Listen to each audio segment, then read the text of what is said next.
आप सभी को पता है कि आखिरकार कितनी सारी प्रॉब्लम आ रही है आप सभी को, जैसे एग्जाम सेंटर बहुत दूर दे देना, 2-2 हजार किलोमीटर दूर दे देना, कहीं ना कहीं स्क्रीन ब्लर हो जाना, आप देखते हो कि माउस ही काम नहीं करता, या आप देखते हो कि एग्जाम देने जाते हो कैंसिल कर दिया जाता है। तो बहुत सारी समस्या है। आज मेरे साथ आप सभी को पता है कि अलीगढ़ से मैं बात कर रहा हूं और कौटल एकेडमी के डायरेक्टर लोकेश सर हैं, और जहां पर ये 31 तारीख को भी पहुंचे और 1 तारीख को भी पहुंचे, लेकिन उसका हमें कोई बहुत ज्यादा हल देखने को नहीं मिला। चेयरमैन साहब से मीटिंग हुई, आप सभी को पता है कुछ भी ऐसा हल नहीं मिला है। अब हम ऑनलाइन चीजें करना चाह रहे हैं, मतलब ऑनलाइन का मतलब ये ज्ञापन है, जैसे कि आप अपने सांसद, विधायक या डीएम ऑफिस तक दे सकते हैं, जिसके माध्यम से इसको पोस्ट ऑफिस में भी आप दे सकते हैं, जिससे एसएससी का जो ऑफिस है, आप एड्रेस यहां पर इस पे है, और मैं बात करूं तो पीएम ऑफिस का भी, तो यहां पर इसके बाद भी आप ज्ञापन दोगे तो इसके साथ साथ आपकी पढ़ाई भी हो सकेगी और यहां पर अपने आपकी मुहिम जो है आपको सफलता भी मिलेगी। तो सर क्या कहना चाहेंगे, इसमें बहुत सारी समस्याएं हो रही हैं और आप वहां पर भी पहुंचे, तो आप अपना एक पॉइंट ऑफ व्यू बताइए सर। देखिए, बहुत लंबे समय से मैं शिक्षा के क्षेत्र में हूं, करीब पिछले 16 सालों से।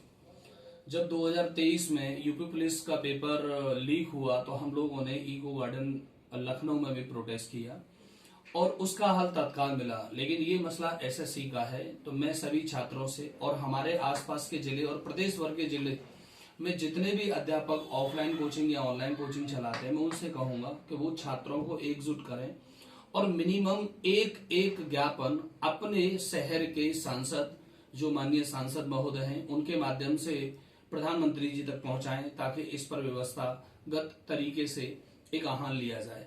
साथ ही साथ सिस्टमेटिकली वे में एक ज्ञापन जिले के जिलाधिकारी तक पहुंचाएं और शांत प्रिय व्यवस्था के साथ बच्चों का अध्यापन कार्यक्रम भी जारी रखें। इससे बेहतर ये होगा कि लोगों तक ये मुहिम पहुंचेगी और लोगों को पता चलेगा कि आखिर ये हो क्या रहा है। इसमें कोई शक नहीं है कि एसएससी में इतनी विसंगतियां हैं कि बच्चा पूरे वर्ष तैयारी करता है और उसके बावजूद भी रिजल्ट में कुछ नहीं आता। कई सारे बच्चे ऐसे हैं जिनका ये लास्ट चांस था और उनका मौका ही पूरा विफर गया और उनके सपने चकनाचूर हो गए। मेरी बात मनोज जी से भी हो रही थी और भी तमाम सारे अध्यापक हैं जिनसे कंटिन्यू मेरा डिस्कशन चलता रहता है। किन्हीं भी कारणों से यदि आप व्यस्त हैं और कोई भी दिन नियत चयन कर लें कि बच्चों के साथ क्या करना है, बिल्कुल शांत प्रिय व्यवस्था के साथ ये अपना ज्ञापन दें और बताएं कि एसएससी में कितनी विसंगतियां हैं। बहुत सारे बिंदु यहाँ पर हमने लिखे हैं, जैसे केंद्रों का दूरस्थ होना, यानी कि बहुत ज्यादा दूर होना। मान लीजिए एक बच्चा 800 किलोमीटर दूर एग्जाम देने जा रहा है और एग्जाम सेंटर पर जाकर ये पता चल रहा है कि उसका एग्जाम आज कैंसिल हो गया है। हमने एग्जाम दिए, हम जानते हैं कि बच्चों को कितनी समस्याएं आती हैं। तो मेरा सभी टीचर से आह्वान है कि वे बच्चों को एकजुट करें और कम से कम एक दिन का नियत करके और बच्चों को लेकर के अपने माननीयों तक पहुंचाएं, क्योंकि हमारी बुलंद आवाज वही पहुंचा सकते हैं। और ये सबसे बेहतर समय है कि संसद में मानसून सत्र चल रहा है और ये आवाज बहुत आसानी से पहुंचाई जा सकती है। तो सत्रों का फायदा उठाएं और अवेयर बने अपने राइट्स के लिए। तो जैसे सर ने कहा, आप देखा सर, इसमें तो अंडमान निकोबार तक सेंटर डाल दिए जा रहे हैं सर। हाँ, मैं अभी एक इंटरव्यू देख रहा था आपके आने से पहले, तो वहां बताया गया, मैं चेयरमैन साहब का स्टेटमेंट सुन रहा था कि धीरे धीरे विसंगतियां दूर होंगी। सर, धीरे धीरे का मसला नहीं होता। जब पहले वाले दिन का तो बच्चा उसमें कहीं न कहीं शोषित हो गया ना, आपने उसके लिए क्या किया? आप धीरे धीरे करेंगे। अब ये कोई शादी तो नहीं हो रही है कि आज गलती हो गई चलो अगले में सुधार लेंगे। भाई, ये जीवन का फैसला है, तो जीवन के फैसले को तो पहले दिन से ही दुरुस्त किया जाता है। ये तो गलत स्टेटमेंट है कि जो आप कह रहे हैं। और सर आप देखो सर, जैसे वेंडर चेंज हुआ है सर, माउस की सबसे ज्यादा प्रॉब्लम होना, बच्चा सर कैसे सॉल्व करेगा, ऊपर नीचे स्क्रॉल नहीं हो रहा है। देखिए, केवल एग्जाम को ऑन डेट कराने के लिए, अपने कॉलर को वाइट दिखाने के लिए ये सिस्टम की बहुत बड़ी खामी है। रेकी नहीं की गई, प्रॉपर से उनका रिमार्क नहीं किया गया और इसी वजह से एग्जाम सेंटर डाल दिए गए, जो कि बहुत बड़ी कमियां हैं। अगर एग्जाम 2 महीने लेट भी होता, बच्चे इसमें संतुष्टि रखते हैं कि ठीक है हमारा एग्जाम है, वी आर सेटिस्फाइड। लेकिन इंपॉर्टेंट ये है कि आप उसका सही से रिफॉर्म कीजिए। एग्जाम सेंटर आपको देश भर में कितने सारे इंजीनियरिंग कॉलेज हैं जिन पर बड़ी बड़ी लेबोरेटरीज हैं अपनी, क्या हमारे एग्जाम वहां नहीं हो सकते? अलीगढ़ की अगर मैं बात करूं तो करीब यहाँ 10 ऐसे कॉलेज हैं जिनके पास 500 बच्चों की सिटिंग की एक लाइब्रेरी है। और जबकि हम देखते हैं कि अलीगढ़ में 1 या 2 कोई सेंटर बनाया जाता है, बाकी लोगों को सेंटर ही नहीं बनाया जाता। तो आप अपनी पूरी की पूरी मांग रखिए कि हमें ये सिस्टम चाहिए। और क्या ऐसा हो नहीं सकता? और मैं तो इस बात के भी खिलाफ हूं कि एग्जाम कई दिनों में होता है। एग्जाम हमेशा एक दिन में एक शिफ्ट में कराया जा सकता है। और मिसाल के तौर पर पेपर ऑफलाइन भी हो सकता है। मिसाल के तौर पर यूपी पुलिस ने, उत्तर प्रदेश गवर्नमेंट ने एक ही दिन में एग्जाम कराए, यानी 2 दिन में एग्जाम कराए। लेकिन एक भी एग्जाम कहीं लीक नहीं हुआ। अगर सिस्टम चाहे तो सब कुछ हो सकता है। ये सरकार की नीति का सवाल है कि आप चाहते क्या हैं, वाकई में रोजगार देना चाहते हैं या फिर टहलाना चाहते हैं।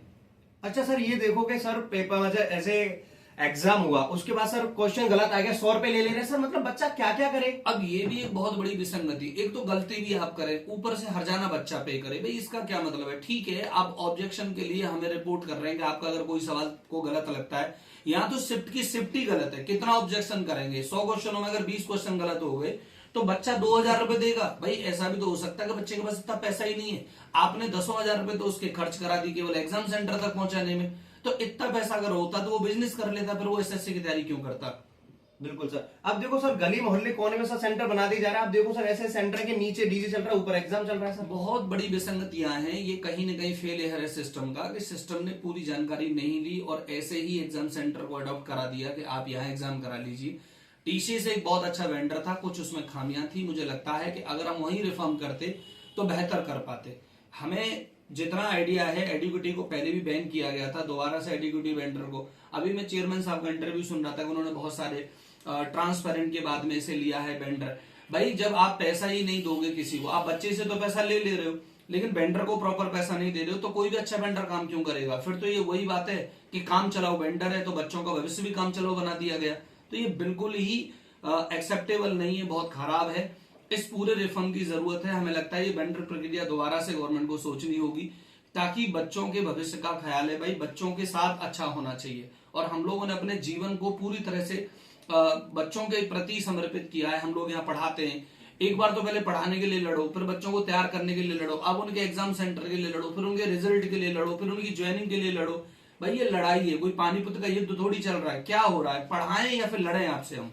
तो बिल्कुल देख रहे हो ना सर ने क्या कहा। मेरे भाई, एक टीचर का खाली काम पढ़ाना नहीं है, आपके साथ हर मुसीबत में हर जगह खड़ा रहना। आज सर सड़कों पर सर उतरा हुआ है सर टीचर, आप देख रहे हो 31 जुलाई को सर क्या स्थिति थी सर। हम लोगों ने जिस तरीके से देखा कि इतना दुर्व्यवहार अध्यापकों के साथ किया गया, ऐसा लग रहा था कि हम लोग बहुत मुलजिम हैं। अंदर से इन्फिनिटी कॉम्प्लेक्स क्रिएट होता है, हीन भावना आती है कि जो हम काम कर रहे हैं वो वाकई में समाज के प्रति अच्छा करने के लिए कर रहे हैं, और जो सिस्टम है वो हमें किस तरीके से दुत्कार रहा है। तो ये इसकी घोर निंदा हमने की कि ऐसा नहीं होना चाहिए था। आप जो भी करें एक सिस्टम के साथ करें, प्रॉपर गाइडलाइन नहीं आती। अभी भी हम कई दिन से ये मांग रख रहे हैं कि आप हमें हमारी आवाज को बुलंद करने की एक जगह स्थापित करें, तो कोई भी सिस्टम से परमिशन देने के लिए प्रॉपर तैयार नहीं है। क्या हम कोई अपराधी हैं? तो इसीलिए तो सर ये ऑनलाइन चीजें निकाली गई है, जिससे सर ने कहा कि अभी भाई आपके पास सत्र भी चल रहा है, और आखिरकार इसकी आवाज चाहे डीएम हो, चाहे आप एक मेरे भाई सांसद जी हो, विधायक हो, इसको पहुंचाइए, और इसको ज्यादा से ज्यादा सारी की सारी इसमें खामियां हमने लिखी हुई हैं। तो मैं चाहता हूं कि इस आवाज को और इसको मेरे भाई मुहिम को आगे तक पहुंचा जाए, क्योंकि आपके हम हटेंगे नहीं, आपकी मांग के लिए, आपके हक के लिए हमेशा लड़ते रहेंगे, कंधे से कंधा मिला के खड़े हैं। तो आज मेरे साथ थे। ये मांग केवल अध्यापक की नहीं है, ये मांग प्रॉपर जो है वो बच्चों की है। हमारा काम, देखिए बच्चे हैं तो हम हैं, अगर बच्चे नहीं होंगे तो हमारा क्या अस्तित्व होगा। हम देश के निर्माण में जो भी अपनी भागीदारी निभा रहे हैं, तो मैं बच्चों से और यहाँ जो भी लोग इस वीडियो को सुन रहे हैं, मैं आह्वान करूंगा कि ये जो कॉपी है ये सभी तक धीरे धीरे अवेलेबल हो जाएगी। मनोज जी इसकी अवेलेबिलिटी आप फिक्स करिए सर। जैसे ये वीडियो ना, वीडियो देख रहे हो, उसी के नीचे सर ये मतलब लिंक है, उसके नीचे आपका लिंक आपको मिल जाएगा। इस पीडीएफ के लिंक को आप यहाँ से डाउनलोड करके पीडीएफ, क्योंकि इसमें पूरा डेटा जो वो एक मांग है और मांगों का पूरा इसमें विस्तार पूर्वक सिस्टम बताया गया है। आप लें और बच्चों के साथ एकजुट हों और उन्हें जिले के जिले अधिकारी और आपके जो माननीय सांसद महोदय हैं वहां तक पहुंचाएं, ताकि हमारी जो मांगे हैं वो तत्काल पूर्ण हो और बच्चों के भविष्य का उज्जवल फैले। धन्यवाद। धन्यवाद।